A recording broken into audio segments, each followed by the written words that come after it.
I'm going to attempt to make orange soup. This is a recipe that my mother-in-law made and Jim used to make. It's a yellow split pea and ham soup with carrots. It's a Scottish dish. My mother-in-law was Scottish. And I'm going to try to make it. So I reached out to a couple of my family members for mom's recipes. I'm probably going to tweak it a little bit because of what ingredients I have on hand. And I'm making it for a dinner party for I think 10 people.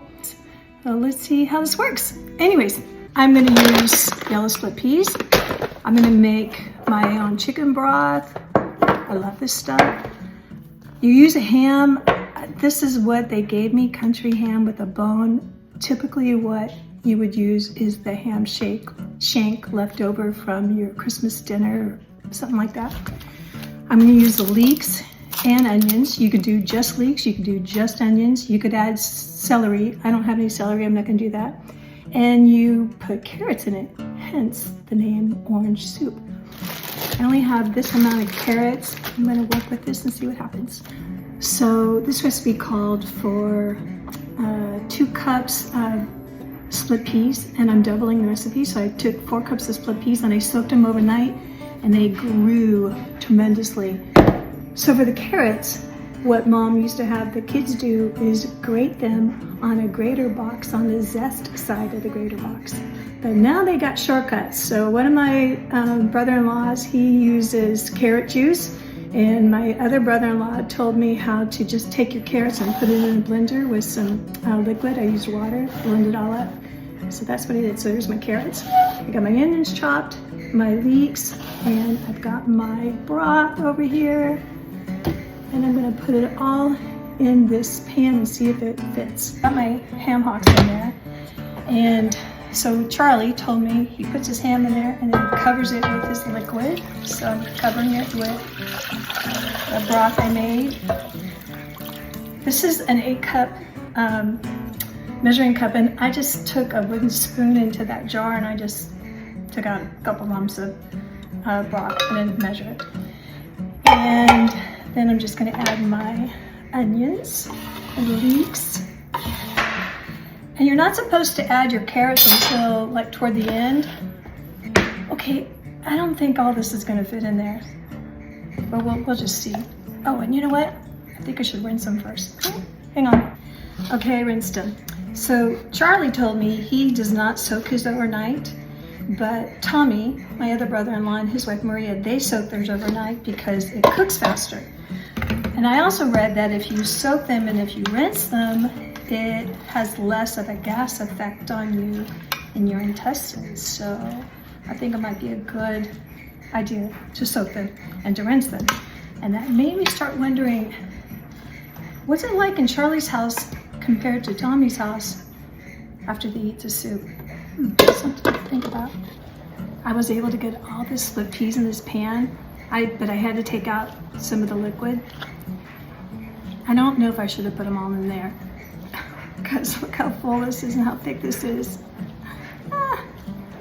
Maybe it'll cook down and I'll have room for the carrots. I don't know. This could be a total fiasco. Okay, I brought it to a boil. It's not a rolling boil, but I don't want to boil it too much. I'm kind of worried about the bottom and I don't want to spill over it. Now I'm going to lower it to simmer. There's like this foamy stuff that gets on here and you're supposed to skim this off. You're supposed to cook this until the peas are soft. I think it's like an hour and a half. This pot being so big might take longer, but the fact that I soaked them all night, maybe it won't take any longer. I guess I'm gonna just have to keep an eye on it, which brings up a good point because my brother-in-law Charlie told me he has made this in an Instant Pot and it was super easy. He put everything in the Instant Pot, put it on the highest setting, or he put it on the highest amount of minutes, and he put it on the pressure cooker setting. And he said it turned out perfect. And he put the carrots in at the same time. So that's a good thing to know. Okay, it's been cooking about an hour and a half. It's just getting mushy and thick. It's looking pretty good.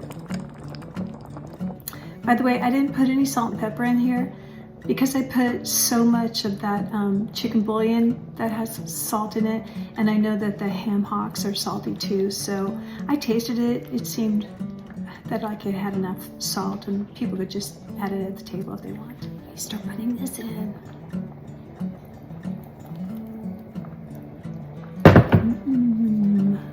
So what I decided to do is I took out the ham hocks because I wanted to have room in my pot because it was so full. And I'm just trimming the fat off of the edge of the ham hocks and pulling off some of the meat. Gonna put it back in there because I wanted to have room for everything. Everything fits now. And it's got a nice color. I'm gonna let it cook a little bit longer. Okay, so I took out the ham bones, trimmed off the meat, chopped up the meat, put it back in, and I put the bones back in here because I'm hoping to get a little bit more bone marrow out of the bones. And it was a little thick, and I had some broth left over, that I made with the chicken bouillon, so I added that in here to just thin this out a little bit. And now I'm gonna taste it. But I also wanted to just let you know that typically you add potatoes to this. It's the last thing that you put in, so maybe 20 minutes before you're gonna serve it, you put in chunks of potatoes, bite-sized, and you serve it that way. Now my mother-in-law, I was reminded, she preferred to do her potatoes on the side, so she would boil the potatoes, dress them in butter and parsley, call them buttered parsley potatoes, and serve them at the table. So you just added them to the soup if you wanted them. What's really good with this is a warm, crusty loaf of bread just slathered in butter. That's what you want with this. So anyways, let me try it. Well, I think I was successful.